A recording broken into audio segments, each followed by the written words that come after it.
Në shtëpinë e Big Brother Kosova, netët shpesh janë më të gjata se ditët dhe emocionet nuk fiken kurrë.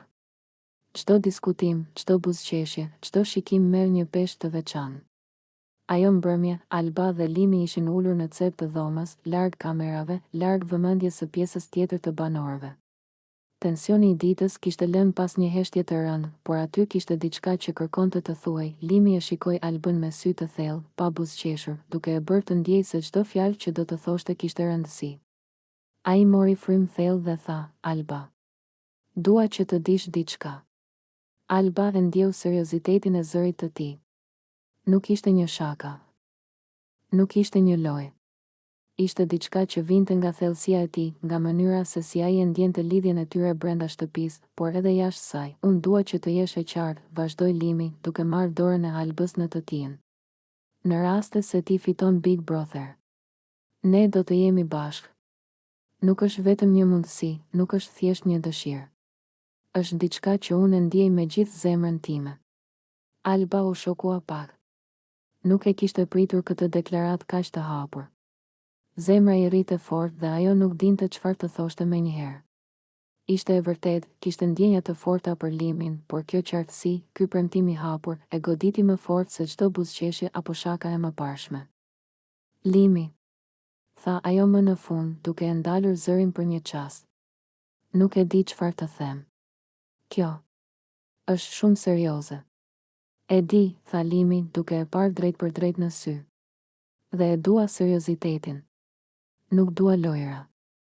Nuk dua thjesht fjalë të bukura që harrohen pas pak minutash.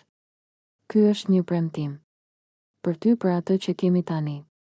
Dhe për atë që mund të kemi jashtë shtëpisë. Alba ndjeu një ngrohtësi brenda. Ishte diçka që nuk mund ta shpjegonte lehtë. Çdo moment me Limin kishte qenë i veçantë, por tani fjala e tij i dha një kuptim tjetër gjithë asaj afrimiteti që kishin ndarë. Por, tha ajo, duke u përpjekur të qëndronte e qetë, çfarë ndodh me lojën? Me çdo gjë tjetër? Nuk dua të keq kuptoj. Lojën? Pyeti Limi me një buzëqeshje të lehtë. Lojën e bëjmë për lojë.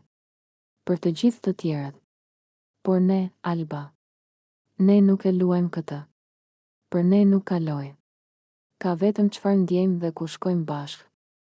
Nëse ti fiton, unë nuk do të pres të shohim. Do të jemi bashkë. Dhe kjo nuk ndryshon. Alba u ngrit pak në vend, duke e parë Limin me një seriozitet që nuk kishte parë kurrë. Ajo ndjeu se ky moment nuk ishte thjesht një deklaratë. Ishte një betim, një premtim që vinte nga zemra. Do ta mbajësh këtë premtim?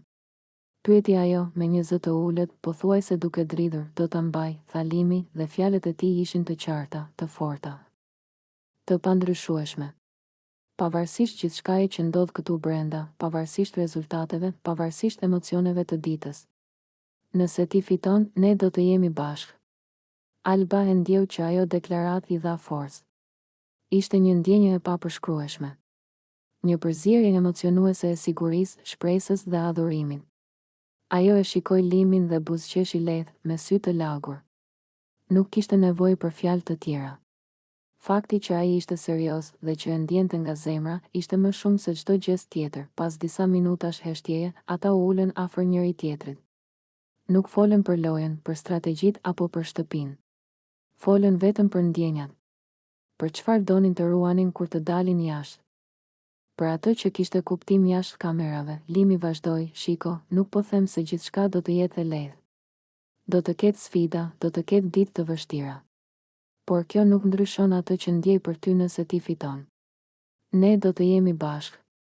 Dhe kjo është e gjitha që ka rëndësi. Alba e ndjeu premtimin të ngulitur në zemër. Ishte një moment që do të mbetej gjatë në mendjet e tyre, një kujtim që nuk do të fshihej nga asgjë. Në atë heshtje të dhomës së Big Brotherit, mes dritave që dridhej dhe tingujve të sfondit, ata ndjen një lidhje që kalonte çdo lojë dhe çdo rivalitet. Mbrëmja vazhdoi, por fjalët e Limit mbetën aty, si një premtim që nuk mund të thyej. Alba e mbajti këtë mendim me vete, duke e shijuar çdo moment, duke e ditur që brenda shtëpisë së Big Brotherit, një gjë ishte e sigurt, nëse ajo fitonte, ata do të ishin bashkë, pa dyshim, pa lojra dhe pa hezitime. Në shtëpinë e Big Brother Kosova, tensioni shpesh rritet papritur, si stuhia që mbushet ngadalë e pastaj shpërthen në pak minuta. Ajo ditë nuk kishte filluar ndryshe, por papritmas një situatë e vogël u kthye në një debat të fortë mes Limit dhe Albës.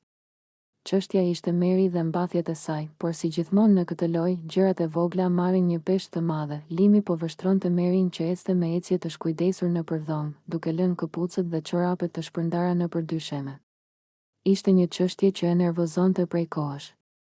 Ai nuk ishte tipi që lejonte kaosin të zinte vend në hapësirën e përbashkët. Shiko çfarë po bën, tha ai duke i treguar me dorë këpucët dhe çorapet. Mblidhe këpucët, çorapet, mbathjet. Futi në qese dhe nxirre jashtë. Është turp që po e lejon këtë. Mary, pak e habitur, u përpoq të shpjegonte se nuk ishte qëllim keq, por Limi nuk donte të dëgjonte. Ai i rrëfeu me të gjithë zërin, nuk ka kuptim të flasim, po e lë vendin kaotik. Jo, nuk mund të vazhdohet kështu. Në atë moment, Alba u afrua pranë tyre. Ajo ishte e tensionuar, por edhe e qetë. Nuk ishte një përfshirje e menjëhershme në debat, por kur e kuptoi se Limi nuk po ndalej, vendosi të ndërhyj. Limi, tha ajo me zë të qetë, por të prerë, ne kemi ardhur të fundit. Nuk kemi qenë këtu për të parë çdo gjë që Mary bën. E di që është e rëndë, po s'ka nevojë me bë kaq shumë. E kemi gjetur Mary shpejt, e gjejmë vendin. Por Limi nuk ishte i kënaqur. Ai e shikoi Alban dhe tha me vendosmëri, jo, Alba. Nuk mund të vazhdohet kështu. Çdo gjë ka një rregull. Nuk është vetëm për Maryn, është për të gjithë. Nuk mund të presim çdo herë që dikush të marrë masat. Po e le këtë pa kontroll, bëhet kaos. Alba i u afrua edhe më pranë, duke i prekur lehtë krahun. Limi, nuk është fundi i botës. Po i japim një dorë Maryt, e gjejmë vendin, e vendosim bashkë. Nuk ka nevojë me u nxeh kështu. Limi u largua disa hapa, duke marrë frym thellë. Ishte qartësisht i zemëruar. Por po përpiqej të kontrollonte zërin. Jo, nuk ka kuptim të vazhdohet pa rregull. Po nuk i mblidhet gjërat, nuk ka disiplinë. Nuk është thjesht një çështje estetike. Është respekt për hapësirën dhe për banorët e tjerë.